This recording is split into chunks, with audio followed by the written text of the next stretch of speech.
അമേരിക്കയെ ഏറ്റവും കൂടുതൽ പേടിപ്പെടുത്തിയിട്ടുള്ള ഒരു ഡ്രഗാണ് ഫെൻറ്റാനിൽ എന്ന് പറയുന്ന സോംബി ഡ്രഗ് എന്ന് വിളിക്കുന്ന സാധനം. അപ്പോൾ അമേരിക്ക അക്യൂസ് ചെയ്യുന്നത് ഇതിൻ്റെ ഒറിജിൻ, ഈ അമേരിക്കയിലേക്ക് ഈ ഡ്രഗ് ഫ്ലഡ് ചെയ്യുന്നത്.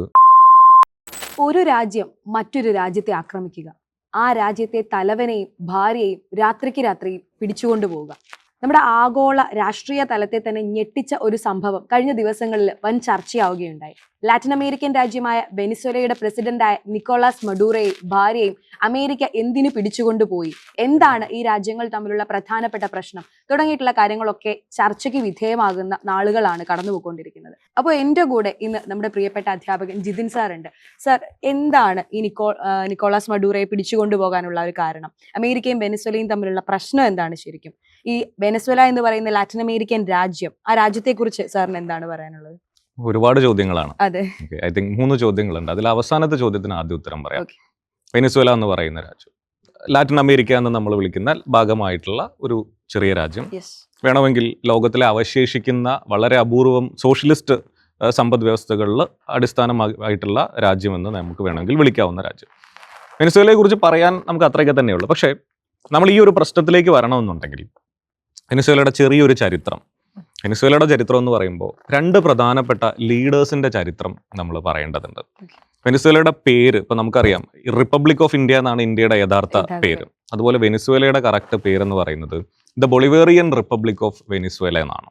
Bolivarian republic of Venezuela. ഈ ബൊളിവേറിയൻ എന്നുള്ള വാക്ക് വരുന്നത് ബൊളിവർ എന്നുള്ളതിൽ നിന്നാണ്. Bolivar, Simon Bolivar, the liberator of America എന്ന് വിളിക്കുന്ന ലാറ്റിൻ അമേരിക്കൻ രാജ്യങ്ങളെ, ഇന്നത്തെ പെറു, കൊളംബിയ, വെനിസ്വേല തുടങ്ങിയ ആ വലിയ ലാറ്റിൻ അമേരിക്കൻ രാജ്യങ്ങളെ സ്പാനിഷ് കൊളോണിയൽ ശക്തിയിൽ നിന്ന് മോചിപ്പിച്ച ഒരു വിപ്ലവകാരിയാണ് ബേസിക്കലി സൈമൺ ബൊളിവർ എന്ന് പറയുന്നത്. ആ സൈമൺ ബൊളിവർ ഈ കൊളോണിയൽ ശക്തികളുടെ കയ്യിൽ നിന്ന് ലാറ്റിൻ അമേരിക്കയെ മോചിപ്പിക്കുകയും അവിടെ പല രാജ്യങ്ങൾ ഉയർന്നു വരികയും ചെയ്തെങ്കിലും പിന്നീട് ഈ വെനിസ്വേലയുടെ ചരിത്രത്തിലേക്ക് വന്നു കഴിഞ്ഞാൽ ഒരുപാട് തരത്തിലുള്ള ജനാധിപത്യം ഉൾപ്പെടെയുള്ള പലതരത്തിലുള്ള ഗവൺമെന്റുകൾ അവിടെ മാറി മറിഞ്ഞ് വരുന്നുണ്ട്. അതിനവസാനം ഒരു വളരെ സ്റ്റേബിൾ ആയിട്ടുള്ള ഒരു ഫോം ഓഫ് ഗവൺമെന്റ് വെനിസ്വേലയിൽ വരുന്നത് 1999-ലാണ്. അവിടെയാണ് രണ്ടാമത്തെ ഒരു പ്രധാനപ്പെട്ട ലീഡർ. വെനിസ്വേല എന്നുള്ള പേര് കേൾക്കുമ്പോൾ തന്നെ മിക്കവാറും പല ആളുകളുടെയും മനസ്സിലേക്ക് വരുന്ന ഒരു രൂപമുണ്ട്, ഹ്യൂഗോ ഷാവേസ്. അതായത് അമേരിക്കയുടെ മുന്നിൽ മുട്ടുമടക്കാൻ തയ്യാറല്ലാതിരുന്ന, ഇപ്പൊ ഞാനൊക്കെ സ്കൂളിൽ പഠിക്കുന്ന സമയത്ത് അമേരിക്കയെ ഏറ്റവും കൂടുതൽ വെറുപ്പിച്ചിരുന്ന അല്ലെങ്കിൽ വേദനിപ്പിച്ചിരുന്ന 3 ലീഡേഴ്സ് ഉണ്ട്. ഒന്ന് ഹ്യൂഗോ ഷാവേസ് ആയിരുന്നു, 2 സദ്ദാം ഹുസൈൻ ആയിരുന്നു, 3 യാസർ അറഫാത്ത് ആയിരുന്നു. അപ്പൊ ആ ഒരു ട്രയോയിൽ പെട്ടിട്ടുള്ള ഒരു വ്യക്തിയായിരുന്നു ഈ നമ്മുടെ ഹ്യൂഗോ ഷാവേസ്. അദ്ദേഹം 1999 അവിടെ അതിനു മുമ്പ് ഒരു മിലിറ്ററി ഓഫീസർ ആയിരുന്നു. പട്ടാള അട്ടിമറിയിലൂടെ അധികാരം കൈയെടുക്കാൻ വേണ്ടിയിട്ട് ശ്രമിക്കുന്നുണ്ട്, പക്ഷെ പറ്റുന്നില്ല.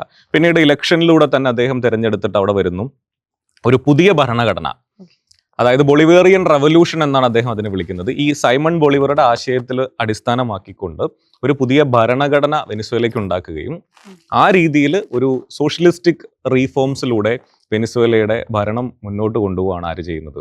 ഹ്യൂഗോ ഷാവേസ് ചെയ്യുന്നത്. അദ്ദേഹം 1999 മുതൽ 2013 വരെ, അദ്ദേഹം 2013-ലാണ് ക്യാൻസർ ബാധിച്ച് മരിക്കുന്നത്. അതുവരെ വെനിസ്വേലയെ ഒരു സോഷ്യലിസ്റ്റ് രാജ്യമായിട്ട് എന്ത് ചെയ്യുന്നുണ്ട്? ഉയർത്തിക്കൊണ്ടുവരുന്നുണ്ട്, മുന്നോട്ട് കൊണ്ടു. അത് തന്നെയാണ് അമേരിക്കയുടെ ഏറ്റവും വലിയ ഒരു പ്രശ്നം. അതായത് 2 ഫോബിയകളാണ്, ഞാനതിവിടെ മെൻഷൻ ചെയ്യാൻ ആഗ്രഹിക്കുന്നില്ല. 2 ഫോബിയകളാണ് അമേരിക്കയെ എല്ലാ കാലത്തും മുന്നോട്ട് നയിക്കുന്നത്. അതിലൊരു ഫോബിയാണ് ഈ ഒരു സോഷ്യലിസ്റ്റിക് അല്ലെങ്കിൽ കമ്മ്യൂണിസ്റ്റ് ഫോബിയ എന്ന് പറയുന്ന സാധനം. അപ്പൊ അങ്ങനെ കൺകണ്ട ഒരു ശത്രുവായിട്ടുള്ള ആളാണ്. പ്രശ്നം സംഭവിക്കുന്നത് ഈ ഷാവേസിന്റെ മരണത്തോട് കൂടിയിട്ടാണ്. ഷാവേസിന്റെ പിൻഗാമിയായിട്ട് വരുന്നത് നിക്കോളാസ് മഡൂറോ. ഈ ഹ്യൂഗോ ഷാവേസിനുണ്ടായിരുന്ന അത്ര തന്നെ പോപ്പുലാരിറ്റി ആർക്കില്ല, നമ്മുടെ നിക്കോളാസ് മഡൂറോയ്ക്ക് ഉണ്ടായിരുന്നില്ല. അദ്ദേഹം ഷാവേസ് ചെയ്ത രീതിയിലുള്ള അത്രയും പോപ്പുലർ ആയിട്ടുള്ള കാര്യങ്ങൾ അദ്ദേഹത്തിന് ചെയ്യാൻ പറ്റുന്നില്ല. സമ്പദ് വ്യവസ്ഥ വലിയ രീതിയിലുള്ള തകർച്ച നേരിടുന്നുണ്ട്, വലിയ രീതിയിലുള്ള റെഫ്യൂജി ക്രൈസിസ് വെനിസ്വേലയിൽ ഉണ്ടാകുന്നുണ്ട്. അങ്ങനെ ഒരു മുന്നോട്ട് പോയിക്കൊണ്ടിരിക്കുകയാണ്. ഈ സമയത്തെല്ലാം അമേരിക്കയുടെ ചലഞ്ചസ് വെനിസ്വേലയുടെ നേരെ നിലനിൽക്കുന്നുണ്ട്. പക്ഷെ അതിനെയൊക്കെ മറികടന്നുകൊണ്ട് നിക്കോളാസ് മഡൂറോ അവിടെ നിലനിൽക്കുന്നുണ്ടെങ്കിലും 2024 അവിടെ പ്രസിഡൻഷ്യൽ ഇലക്ഷൻ നടന്നു. 6 വർഷത്തെ ടേമാണ് അവിടെ പ്രസിഡന്റിനുള്ളത്. പ്രസിഡൻഷ്യൽ ഇലക്ഷൻ നടക്കും. ഓൾറെഡി നമുക്കറിയാലോ, 1993 മുതൽ 2013 വരെ ഷാവേസ് ഭരിക്കുന്നു. അതിനുശേഷം 2024 വരെ നിക്കോളാസ് മഡൂറോ എന്ന് പറയുമ്പോൾ തന്നെ ഒരു അതോറിറ്റേറിയൻ റെജിമാണ്. അത് നമുക്ക് പറയാതിരിക്കാൻ പറ്റില്ല. ഒരു ഏകാധിപതിയെ പോലെ ഈ പ്രസിഡന്റ് ഭരിക്കുന്ന രാജ്യമാണ്. 2024 പ്രസിഡന്റ് തെരഞ്ഞെടുപ്പിൽ എന്ത് സംഭവിച്ചു എന്ന് വെച്ച് കഴിഞ്ഞാൽ ഇദ്ദേഹത്തിന് പ്രസിഡന്റ് അല്ല, അതവിടെ അല്ല പ്രശ്നം വന്നത്. ഇദ്ദേഹം തെരഞ്ഞെടുക്കപ്പെട്ടു, നിക്കോളാസ് മഡ്യൂറോ തെരഞ്ഞെടുക്കപ്പെട്ടു. പക്ഷേ അവിടുത്തെ പ്രതിപക്ഷ പാർട്ടികൾ ഒരു എന്താ പറയുക അന്വേഷണാത്മകമായിട്ടൊന്ന് ഇടപെട്ടപ്പോൾ സത്യം പറഞ്ഞാൽ നിക്കോളാസ് മഡ്യൂറോ തോറ്റിട്ടുണ്ട് എന്നാണ് അവർ പറയുന്നത്. പക്ഷേ ആ ജനവിധിയെ അട്ടിമറിച്ചിട്ട് നിക്കോളാസ് മഡ്യൂറോ വീണ്ടും അധികാരത്തിൽ വന്നു എന്നാണ് ആര് പറയുന്നത്? പ്രതിപക്ഷം പറയുന്നത്. ഓക്കെ, അന്ന് തുടങ്ങിയതാണ് അമേരിക്ക ഈ പറയുന്ന നിക്കോളാസ് മഡ്യൂറോയെ ടാർഗറ്റ് ചെയ്യാനുള്ള ഈ ഒരു സാധനം. അതിന്റെ ഒരു കൾമിനേഷൻ, അതിന്റെ ഒരു ഫിനാലെയാണ് ഇപ്പൊ നമ്മൾ ഈ കഴിഞ്ഞ ദിവസങ്ങളിൽ അവിടെ കണ്ടിട്ടുള്ള കാര്യം. അതാണ് ആ ഒരു എപ്പിസോഡ് എന്ന് പറയുന്നത്. ആ ചരിത്രത്തിൽ നമ്മൾ വളരെ ചുരുക്കി അങ്ങ് പറഞ്ഞാൽ അതാണ് ഇഷ്യൂ എന്ന് പറയുന്നത്. ഹ്യൂഗോ ഷാവേസിൽ തുടങ്ങി മഡൂറോയിൽ എത്തി നിൽക്കുന്ന, ഹ്യൂഗോ ഷാവേസിലല്ല, സൈമൺ ബൊളിവറിൽ തുടങ്ങി നിക്കോളാസ് മഡ്യൂറോയിൽ ആണ് എത്തി നിൽക്കുന്നത്. അപ്പോ നമ്മൾ ആ ഒരു രാജ്യത്തോട് അമേരിക്കയ്ക്ക് ഉണ്ടാവാനുള്ള ഒരു വിരോധത്തിന്റെ ഒരു ബേസ് നമ്മൾ പറഞ്ഞു അല്ലെ, റൂട്ട് കോസ് നമ്മൾ ശരിക്കും പറഞ്ഞു. അതിൽ റൂട്ട് കോസ് പറഞ്ഞപ്പോൾ നമ്മൾ വിട്ടുപോയ ഒരു കാര്യമുണ്ട്. അതായത് ഈ ഹ്യൂഗോ ഷാവേസ് ചെയ്ത ഏറ്റവും പ്രധാനപ്പെട്ട ഒരു കാര്യം നാഷണലൈസേഷൻ. നമ്മൾ സോഷ്യലിസം എന്ന് പറയുമ്പോൾ ചിലപ്പോൾ നമ്മൾ ഇന്ദിരാഗാന്ധി ചെയ്ത ഏറ്റവും പ്രധാനപ്പെട്ട ഒരു കാര്യമാണ് നാഷണലൈസേഷൻ എന്ന് പറയുന്നത്. ഇദ്ദേഹം എന്ത് ചെയ്തു എന്ന് വെച്ച് കഴിഞ്ഞാൽ, ഈ വെനസ്വേല എണ്ണ കൊണ്ട് സമ്പന്നമായിട്ടുള്ള ഒരു രാജ്യമാണ്. വെനസ്വേലയിൽ കംപ്ലീറ്റ് എണ്ണ കമ്പനികളെയും നാഷണലൈസ് ചെയ്തു, അത് സ്റ്റേറ്റിന്റെ പ്രോപ്പർട്ടി ആക്കി മാറ്റി. അതിൽ ഒരുപാട് അമേരിക്കൻ കമ്പനികൾ ഉണ്ടായിരുന്നു. ദാറ്റ് മീൻസ് അമേരിക്കൻ ഇൻവെസ്റ്റ്മെന്റ് ഉള്ള കമ്പനികൾ ഉണ്ടായിരുന്നു. സോ വലിയ നഷ്ടം അമേരിക്കൻ കമ്പനികൾക്ക് അല്ലെങ്കിൽ അമേരിക്കയ്ക്ക് ആ കേസിൽ വന്നിട്ടുണ്ട്. അതും അവരുടെ മനസ്സിലൊരു പ്രതികാര ബുദ്ധിയായിട്ട് കിടക്കുന്ന ഒരു കാര്യമാണ്. അപ്പം നമ്മളിപ്പം ഇങ്ങനെയുള്ള കുറെ കാര്യങ്ങൾ, അമേരിക്കയ്ക്ക് മൊത്തത്തിൽ വെനസ്വേലയോട് ഭയങ്കര വിരോധം ഉണ്ടാവാനുള്ള ഒരു സാഹചര്യമുണ്ട്. പക്ഷെ എന്തുകൊണ്ട് ഇപ്പോഴത്തെ ഈ ഒരു സമയം തന്നെ ഇപ്പം നമ്മൾ കണ്ടു, ആദ്യം തുടങ്ങിയത് വെനസ്വേലയുടെ തലസ്ഥാനമായ കാരക്കസിൽ വരെ വ്യോമാക്രമണം നടത്തിയിട്ടാണ് അമേരിക്ക തുടങ്ങുന്നത്. അപ്പം ഇപ്പോഴത്തെ ഈ ഒരു സമയത്ത് തന്നെ ഇങ്ങനെ ഒരു എന്താ പറയുക, ഒരു അട്ടിമറി, രാഷ്ട്രീയ അട്ടിമറി എന്നൊക്കെ വേണമെങ്കിൽ നമുക്ക് പറയാൻ പറ്റുന്ന കാര്യം. അതായത് നമ്മൾ തുടക്കത്തിൽ പറഞ്ഞ പോലെ ഒരു രാജ്യത്തിന്റെ തലവനെയും ഭാര്യയും ഒറ്റ രാത്രി കൊണ്ട് പിടിച്ചുകൊണ്ട് പോവുക. അപ്പം ഇതൊക്കെ സംഭവിക്കുന്ന കാര്യങ്ങളാണ്, അസംഭവ്യമെന്ന് നമ്മൾ വിചാരിച്ച കാര്യങ്ങൾ. ശരിക്കും എന്തുകൊണ്ട് ഇപ്പോഴത്തെ ഒരു ടൈമിൽ തന്നെ അമേരിക്ക ഇതിനെ നടത്തുന്ന ഒരു വാദങ്ങൾ എന്തൊക്കെയാ, എന്തുകൊണ്ട് ഇങ്ങനെ ചെയ്തു? അത് നമ്മളതിനൊരു പബ്ലിക് സ്ഫിയറിൽ പറയാൻ പറ്റുമോ എന്നറിയില്ല. പക്ഷേ മോറോർലെസ് നമുക്കറിയാലോ, രണ്ടാം ലോക മഹായുദ്ധത്തിന് ശേഷം 1946 രണ്ടാം ലോക മഹായുദ്ധം അവസാനിച്ച് 1991 സോവിയറ്റ് യൂണിയൻ തകരുന്നത് വരെ നമ്മൾ ലോകത്തിനെ വിളിക്കുക ബൈപോളാർ വേൾഡ് എന്നാണ്. അതായത് socialist block under Soviet union, capitalist block under United States. ഈ സോവിയറ്റ് യൂണിയൻ തകർന്നതിന് ശേഷമുള്ള ലോകം, അതായത് അപ്പ് അൺടിൽ ഏകദേശം ഒരു 2010 വരെ നമുക്ക് വേണമെങ്കിൽ പറയാം. 2008 ഗ്ലോബൽ എക്കണോമിക് റെസഷൻ വരുന്നത്. അതിനുശേഷം 2010 വരെയുള്ള ലോകം എന്ന് പറയുന്നത് ആക്ച്വലി ഒരു മൊണോപോളി ആയിരുന്നു, അമേരിക്കയുടെ മൊണോപോളി ആയിരുന്നു. The world that is created, owned, operated and maintained by America. അവിടെ എല്ലാ കാര്യങ്ങളും തീരുമാനിച്ചിരുന്നത് അമേരിക്ക ആയിരുന്നു, അമേരിക്കയുടെ ലോകമായിരുന്നു. പക്ഷേ ഈ 2010 ശേഷം എന്ത് സംഭവിച്ചു എന്ന് വെച്ച് കഴിഞ്ഞാൽ, പതുക്കെ ഈ യൂണിപോളാർ ലോകം എന്നുള്ളത് മാറി ബൈപോളാറിലേക്കല്ല പോയത്, മൾട്ടിപോളാർ വേൾഡിലേക്കാണ് പോയത്.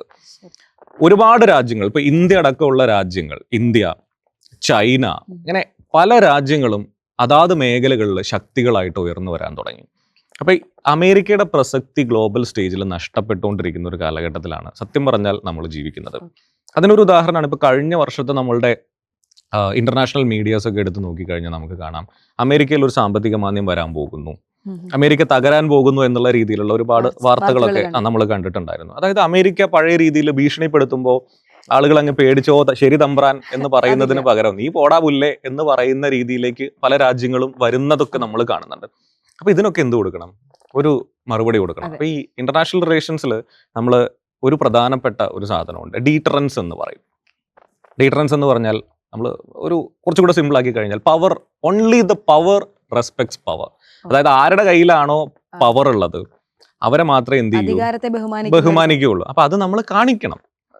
അപ്പോൾ അങ്ങനെ കാണിക്കുക എന്നുള്ള ഒരു സാധനമാണ് ഗ്ലോബൽ സ്റ്റേജിൽ ഞങ്ങൾ ഇപ്പോഴും റെലവൻ്റ് ആണ് എന്ന് കാണിക്കുക എന്നുള്ളതും എന്തിൻ്റെ ഉദ്ദേശമാണ്. ഞാൻ ഇത് പറയുമ്പോൾ ചിലപ്പോൾ പലരും എന്നെ ഈ പറയുന്ന നമ്മുടെ നാട്ടിലെ കമ്മ്യൂണിസ്റ്റ് അനുഭാവി അല്ലെങ്കിൽ സോഷ്യൽ, അതല്ല. Actually this is what's happening. എല്ലാ രാജ്യങ്ങളും അങ്ങനെയാണ് കേട്ടോ. നമ്മൾ മറ്റൊരു രാജ്യത്തിനെ കയറി ആക്രമിക്കുന്നത് എപ്പോഴും എന്തിനു വേണ്ടിയിട്ടാണ്? നമ്മളുടെ ശക്തി ക്ഷയിച്ചിട്ടില്ല എന്നും ഞങ്ങൾ സ്ട്രോങ് ആണെന്നും കാണിക്കുന്നതിന് വേണ്ടി തന്നെയാണ് നമ്മൾ എന്ത് ചെയ്യുന്നത്. അത് നമ്മൾ ഇപ്പോഴായിട്ടുള്ളതല്ല, നമ്മളുടെ ചരിത്രാതീത കാലം മുതൽ നമ്മൾ എടുത്തു നോക്കിക്കഴിഞ്ഞാൽ ഓരോ രാജവംശവും മറ്റൊരു തൊട്ടടുത്തിരിക്കുന്ന ചെറിയ രാജ്യത്തിന് ആക്രമിച്ച് കീഴടക്കുന്നത് എന്തിനാണ്? ഞങ്ങളുടെ ശക്തി കാണിക്കാൻ വേണ്ടി. ശക്തി കാണിക്കുക, ഞങ്ങൾ ശക്തി ഉണ്ട്. അതെന്തിനാണെന്നറിയോ? അതും വേറൊരു ട്രിക്കാണ്. നമ്മൾ ഇന്റർനാഷണൽ റിലേഷൻസിൽ പറയും, നമ്മളെ ഇങ്ങോട്ട് ആരും ആക്രമിക്കാതിരിക്കുക, അവനോട് കളിക്കാൻ പോകണ്ട, അവനടുത്ത് കളിച്ചാൽ പണി കിട്ടും എന്ന്. അതിനാണ് ഞാൻ നേരത്തെ പറഞ്ഞില്ല ഡീറ്ററൻസ് എന്ന് പറയുന്ന വാക്ക്. ഇന്ത്യയുടെ നമ്മളുടെ ന്യൂക്ലിയർ ഡോക്ട്രീൻ്റെ ഒരു പ്രധാനപ്പെട്ട ഒരു എലമെന്റ് ആണ് കേട്ടോ ഈ പറയുന്ന ക്രെഡിബിൾ മിനിമം ഡീറ്ററൻസ് എന്ന് പറയും. നമ്മളുടെ കയ്യിൽ ഈ ആറ്റം ബോംബും സാധനങ്ങളൊക്കെ നമ്മൾ ഉണ്ടാക്കി വെച്ചിരിക്കുന്നത് ഇതിന് വേണ്ടിയിട്ടാണ്. ഇന്ത്യയുടെ അടുത്ത് കളിക്കണ്ട, അവന്മാരുടെ അടുത്ത് മറ്റേ സാധനമുണ്ട്, അവന്മാരതെടുത്ത് പൊട്ടിക്കും എന്നുള്ള ഈ ഒരു സാധനം ഉണ്ടല്ലോ. അപ്പൊ അതാണ് അമേരിക്കയും എന്ത് ചെയ്യുന്നത്, അവർക്ക് നഷ്ടപ്പെട്ട ഒരു ബഹുമാനം തിരിച്ചു പിടിക്കുക. ഇന്ത്യയില് പെഹൽഗാമിലെ ഒരു ആക്രമണമൊക്കെ നടന്ന സമയത്തും ഈ ഒരു സംഭവം ഭയങ്കരമായിട്ട് ക്രിയേറ്റഡ് ആയിട്ടുണ്ടായിരുന്നല്ലോ. അപ്പം സാറ് പറയുന്നത് ഇപ്പോൾ മൾട്ടിപോളാർ ആണ് നമ്മുടെ ലോകമെന്ന് പറയുന്നത്, ഓരോ രാജ്യങ്ങളും സ്ട്രെങ്തൻഡ് ആണ് അവരുടെ ഫീൽഡിൽ എന്ന് പറയുന്നത് അല്ലെ. അപ്പോൾ അമേരിക്കയെ ചൊടിപ്പിച്ചിട്ടുണ്ടാവുമല്ലോ ഓഫ് കോഴ്സ് ഇതൊക്കെ. അപ്പോൾ അതാണ്. അപ്പം പക്ഷെ അമേരിക്ക എന്തുകൊണ്ട് വെനിസ്വേലയെ തന്നെ തെരഞ്ഞെടുത്തു ഇതിന്? റഷ്യ പോലുള്ള മറ്റു രാജ്യങ്ങളും ഉണ്ടല്ലോ. അതിൽ അമേരിക്ക പറയുന്ന ക്രെഡിബിൾ ആയിട്ടുള്ള 2 റീസൺസ് ഉണ്ട്. ഓപ്പറേഷൻ അബ്സല്യൂട്ട് റിസോൾവ് എന്നാണ് ആ ഒരു ഓപ്പറേഷൻ്റെ പേര്. അതിലാണ് ആ ഒരു ഓപ്പറേഷൻ, മിലിറ്ററി ഓപ്പറേഷനിലൂടെയാണ് നിക്കോളാസ് മഡ്യൂറോയെയും വൈഫിനെയും അവിടുന്ന് പൊക്കിക്കൊണ്ടുപോകുന്നത്. അമേരിക്ക മുന്നോട്ട് വയ്ക്കുന്ന 2 പ്രധാനപ്പെട്ട കാരണങ്ങളുണ്ട്. നമുക്കത് ലെജിറ്റിമേറ്റ് ആണെന്ന് തോന്നുന്ന 2 കാരണങ്ങൾ. ഒന്നാമത്തത് ഡ്രഗ് ടെററിസം. ഇപ്പോൾ റീസെൻറ്റ് ടൈംസിൽ അമേരിക്കയെ ഏറ്റവും കൂടുതൽ പേടിപ്പെടുത്തിയിട്ടുള്ള ഒരു ഡ്രഗാണ് ഫെൻറ്റാനിൽ എന്ന് പറയുന്ന സോംബി ഡ്രഗ് എന്ന് വിളിക്കുന്ന സാധനം. അപ്പോൾ അമേരിക്ക അക്യൂസ് ചെയ്യുന്നത് ഇതിൻ്റെ ഒറിജിൻ, ഈ അമേരിക്കയിലേക്ക് ഈ ഡ്രഗ് ഫ്ലഡ് ചെയ്യുന്നത് വെനിസ്വേലയാണ്. ഈവൻ വെനിസ്വേലൻ ഗവൺമെൻറ് സ്പോൺസർ ചെയ്തുകൊണ്ട് വെനിസ്വേലൻ മിലിറ്ററി ആണ് ഈ ഡ്രഗ് കാരിയേഴ്സ് ആയിട്ട് ആക്ട് ചെയ്യുന്നതെന്നും ഈ അമേരിക്കയിലേക്ക് ഇത്രയധികം ഡ്രഗ് പമ്പ് ചെയ്യുന്നത് വെനിസ്വേല ആണെന്നാണ് ഒരു ആരോപണം. രണ്ടാമത്തെ ആരോപണം എന്ന് പറയുന്നത് റെഫ്യൂജി ഇഷ്യൂ ആണ്. ഓക്കെ, അതായത് വെനിസ്വേലൻ ഗവൺമെന്റ് സ്പോൺസർ ചെയ്തിട്ട് അമേരിക്കയിലേക്ക് റെഫ്യൂജീസിനെ കയറ്റി വിടുന്നു, എത്തിക്കുന്നു എന്നുള്ള 2 ആരോപണങ്ങൾ. അതിന്റെ പേരിലാണ് ഇങ്ങനൊരു നടപടി അവരെടുക്കുന്നത്. ഈ 2 കാരണങ്ങളും, ഡ്രഗ്സിന്റെ കേസ് ആണെങ്കിലും റെഫ്യൂജീസിന്റെ കേസ് ആണെങ്കിലും, വെനിസ്വേലൻ ഗവൺമെന്റ് ഇതിന് സപ്പോർട്ട് ആണ് എന്നുള്ളത് കൊണ്ടാണ് അമേരിക്കക്ക് ഇത്രയും അമേരിക്കയെ ചൊടിപ്പിച്ച കാരണമാണ്. പക്ഷെ ഒരു കാര്യം, ഇപ്പം നമ്മള് ഇപ്പോഴും അമേരിക്കയുടെ സൈഡാണ് പറഞ്ഞുകൊണ്ടിരിക്കുന്നത്. എന്തൊരു കാര്യത്തിനും രണ്ടാമതൊരു വശം എന്ന് പറയുന്നുണ്ടല്ലോ. അപ്പൊ ഈ ഒരു ഇഷ്യൂല് എന്താണ് അത് അതർ സൈഡ് എന്ന് പറയുന്നത്? അതർ സൈഡ് എന്ന് പറയുന്നത്, ഒന്നാമത്തെ കാര്യം എന്ന് പറയുന്നത് ഓയിലാണ്, എണ്ണ. അതായത് നാച്ചുറൽ റിസോഴ്സ് ഉള്ള രാജ്യങ്ങൾ, അവിടെ ശക്തരായിട്ടുള്ള ഭരണാധികാരികൾ ഇല്ലെങ്കിൽ അതിനെന്ത് സംഭവിക്കും എന്നുള്ളതിൻ്റെ തെളിവാണ് ഈ സാധനം. അത് ഇന്ത്യയുടെ ചരിത്രം എടുത്ത് നോക്കിക്കഴിഞ്ഞാലും നമുക്ക് മനസ്സിലായത് ഗുപ്ത കാലഘട്ടം, ഗുപ്ത രാജവംശം അവസാനിച്ചതിന് ശേഷം നമുക്കറിയാം ഒരുപാട് ചെറിയ രാജ്യങ്ങളായിട്ട് നമ്മൾ പിരിഞ്ഞുപോയി. പിന്നീട് വീണ്ടും എന്ത് ചെയ്യാണ്, നമ്മളെ കൺസോളിഡേറ്റ് ചെയ്തെടുക്കുന്നു, വീണ്ടും നമ്മൾ ശക്തമായിട്ടുള്ള ഒരു രാജ്യമായിട്ട് വളരുന്നു. ആ സാമ്രാജ്യത്തിന്റെ ശക്തി ക്ഷയിക്കുമ്പോൾ വീണ്ടും നമ്മൾ ഫ്രാഗ്മെന്റഡ് ആയിട്ട് പോകുന്നു അല്ലേ. ഇത് നമുക്ക് ലോകത്ത് എല്ലായിടത്തും കാണാം. അത് തന്നെയാണ് ഇവിടെയും സംഭവിക്കുന്നത്. നമുക്ക് നാച്ചുറൽ റിസോഴ്സ്, ലോകത്തിലെ മൊത്തം പ്രൂവൺ ഓയിൽ റിസർവിന്റെ 17% ഇരിക്കുന്നത് വെനിസ്വേലയിലാണ്. പക്ഷെ അവരതിനെ ഇപ്പോഴും മനസ്സിലാക്കിയിട്ടില്ല. ലോകത്തിലെ മൊത്തം ഓയിൽ സപ്ലൈയുടെ 1% മാത്രമേ വെനിസ്വേലയിൽ നിന്ന് വരുന്നുള്ളൂ എന്നുള്ളതാണ്. ഇത് ലോകത്തെ ഏറ്റവും കൂടുതൽ എണ്ണ നിക്ഷേപമുള്ള രാജ്യം നമ്മൾ കരുതുന്നത് പോലെ സൗദി അറേബ്യയോ കുവൈത്തോ ഖത്തറോ ഒന്നുമല്ല, പക്ഷെ അത് വെനിസ്വേലയാണ്. ഇനി അത് മാത്രമല്ല, ഓയിൽ മാത്രമല്ല, നമ്മൾ റയർ എർത്ത് മിനറൽസ് എന്ന് പറയുന്ന ഒരു ഗ്രൂപ്പ് ഓഫ് മിനറൽസ് ഉണ്ട്. അത് ചൈനയാണ് ഇപ്പോൾ അതിൻ്റെ മൊണോപോളി. അതായത് ചൈന ലോകത്തിന്റെ മൊത്തം പ്രൊഡക്ഷന്റെ 50% കൂടുതലും ചൈനയാണ്. അത് എക്സ്പോർട്ട് ചെയ്യുന്നത് ഏറ്റവും കൂടുതൽ ചൈനയാണ്. എല്ലാം അത് ചൈന വിചാരിച്ചു കഴിഞ്ഞാൽ കൺട്രോൾ ചെയ്യാൻ പറ്റുന്ന ഒരു മേഖലയാണ് ഈ റയർ എർത്ത് മിനറൽസ് എന്ന് പറയുന്നത്. ഈ റയർ എർത്ത് മിനറൽസിന്റെ ഏറ്റവും വലിയ നിക്ഷേപം വെനിസ്വേലയിലുണ്ട്. ഏറ്റവും വലുതെന്ന് പറയാൻ പറ്റില്ലെങ്കിലും വലിയ നിക്ഷേപം എവിടെയുണ്ട്? വെനിസ്വേലയിലുണ്ട്. അതും അൺടാപ്ഡ് ആണ്. ഇതുവരെ അതിന്റെ പോസിബിലിറ്റി പോലും അവർ എക്സ്പ്ലോർ ചെയ്തിട്ടില്ല. അപ്പൊ അമേരിക്കയെ സംബന്ധിച്ചിടത്തോളം ഈ നമ്മൾ പറഞ്ഞ കാശുണ്ടാക്കാൻ നല്ലൊരു ഓപ്ഷൻ എവിടെ കിടക്കുന്നുണ്ട്, ഈ സാധനത്തിനകത്ത് കിടക്കുന്നുണ്ട്. പിന്നെ റൈറ്റ്ഫുൾ, അവർക്ക് അതിനകത്ത് ലെജിറ്റിമസി ആയിട്ട് വാദിക്കാൻ പറ്റുന്ന ഒരു കാര്യം എന്ന് പറയുന്നത്, പണ്ട് നമ്മൾ പറഞ്ഞില്ല നാഷണലൈസ് ചെയ്ത സമയത്ത് അവിടെ എണ്ണ കമ്പനികളിൽ ഇൻവെസ്റ്റ് ചെയ്തിരുന്ന ഒരുപാട് അമേരിക്കൻ കമ്പനികൾ. അതും ട്രംപ് പറയുന്നുണ്ട് കേട്ടോ, ഞങ്ങളുടെ കയ്യിൽ നിന്ന് നിങ്ങൾ അടിച്ചു മാറ്റിയ സാധനം ഞങ്ങൾ തിരിച്ചെടുക്കുമെന്നാണ് ട്രംപ് പറയുന്നത്. അതാണ് അതിൻ്റെ മറ്റൊരു വശം എന്ന് പറയുന്നത്. പിന്നെ ഒരു കാര്യം കൂടെ അതിനകത്തുള്ളത്, ഈ നമ്മൾ നേരത്തെ പറഞ്ഞ മൾട്ടിപോളാർ വേൾഡ് എന്ന് പറയുന്നത്. അതായത് വെനിസ്വേല ഈ കഴിഞ്ഞ കാലങ്ങളിലായിട്ട് ഇറാൻ, അതുപോലെ തന്നെ റഷ്യ, ചൈന തുടങ്ങിയ രാജ്യങ്ങളുമായിട്ട് വളരെയധികം അടുക്കുന്ന ഒരു സിറ്റുവേഷൻ ഉണ്ട്. പല കരാറുകളിലും ഏർപ്പെടുന്നുണ്ട്. വളരെയധികം സഹകരണം ഈ രാജ്യങ്ങളുമായിട്ടുണ്ട്. അപ്പൊ അതും അമേരിക്കയെ ചൊടിപ്പിച്ചിട്ടുള്ള മറ്റൊരു റീസൺ ആവാം.